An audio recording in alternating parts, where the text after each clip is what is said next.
The Prisoner of Azkaban by J.K. Rowling. Read by me, Sophie-san. Chapter 1. Owl Post. Harry Potter was a highly unusual boy in many ways. For one thing, he hated the summer holiday more than any other time of year. For another, he really wanted to do his homework, but was forced to do it in secret, in the dead of night. And he also happened to be a wizard. It was nearly midnight, and he was lying on his stomach in bed, the blankets drawn right over his head like a tent, a flashlight in one hand and a large leather-bound book, A History of Magic by Bathilda Bagshot, propped open against the pillow. Harry moved the tip of his eagle feather quill down the page, frowning as he looked for something that would help him write his essay, which burning in the 14th century was completely pointless. Discuss. The quill paused at the top of a likely-looking paragraph.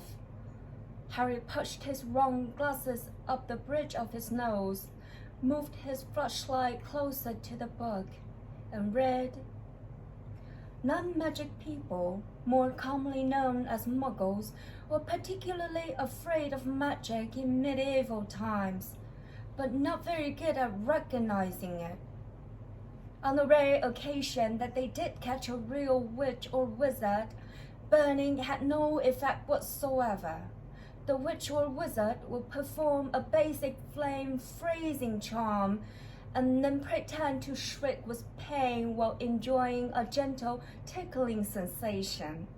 Indeed, Gwendolyn the Weird enjoyed being burned so much that she allowed herself to be caught no less than 47 times in various disguises." Harry put his quill between his teeth and reached underneath his pillow for his ink bottle and a roll of parchment. Slowly and very carefully, he unscrewed his ink bottle, dipped his quill into it, and began to write, pausing every now and then to listen, because if any of the Dursley heard the scratching of his quill on their way to the bathroom, he'd probably find himself locked in the cupboard under the stairs for the rest of the summer. The Dursley family of number 4 Privet Drive was the reason that Harry never enjoyed his summer holidays. Uncle Vernon, Aunt Petunia, and their son Dudley were Harry's only living relatives. They were muggles, and they had a very medieval attitude toward magic. Harry's dead parents, who had been a witch and a wizard themselves, were never mentioned under the Dursleys' roof. For years, Aunt Petunia and Uncle Vernon had hoped that if they kept Harry as downtrodden as possible, they would be able to squash the magic out of him. To their theory, they had been unsuccessful.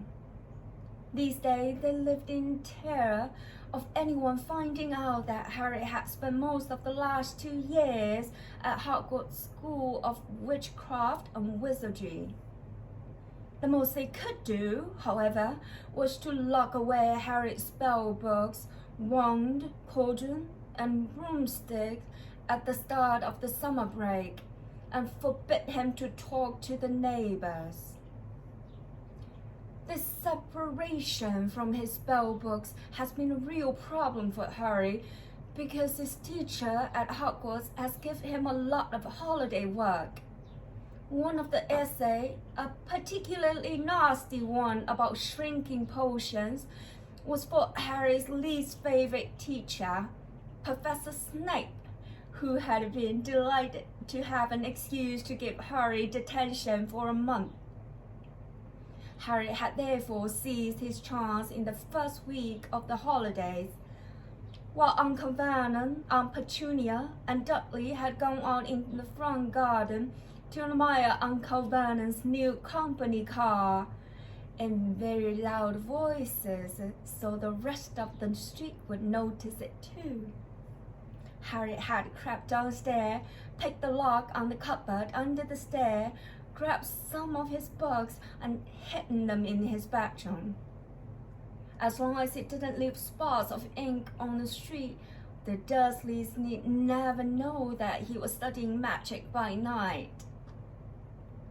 Harry was particularly keen to avoid trouble with his aunt and uncle at the moment, as they were already in an especially bad mood with him, all because he received a telephone call from a fellow wizard 1 week into the school vacation.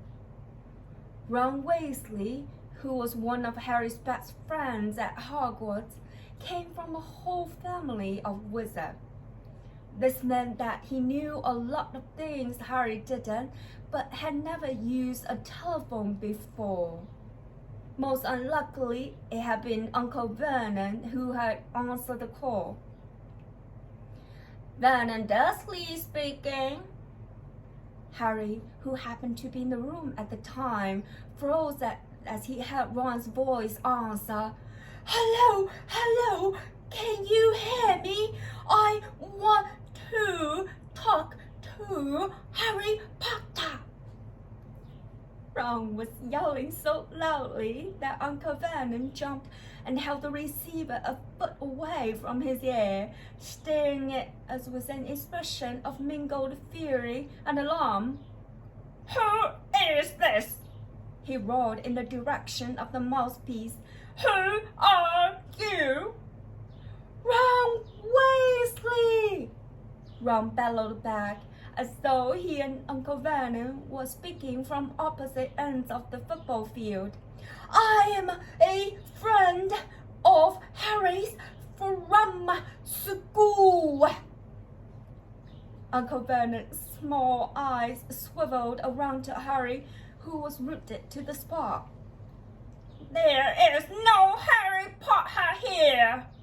he roared, now holding the receiver at arm's length, as though frightened it might explode. "I don't know what school you're talking about. Never contact me again. Don't you dare come near my family."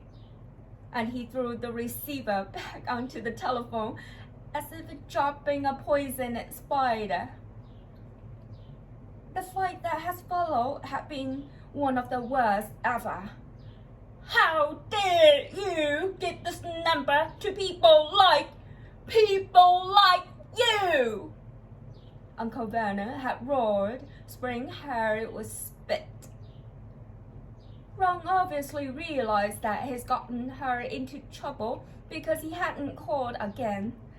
Harry's other best friend from Hogwarts, Hermione Granger, hadn't been in touch either.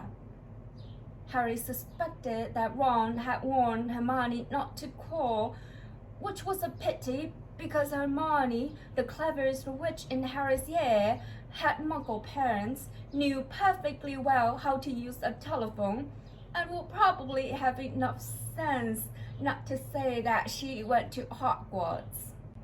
Alright, that's it for today. We are at chapter 1, page 5. We'll continue tomorrow. Have a good night's sleep, everyone. And sweet dreams. See you tomorrow.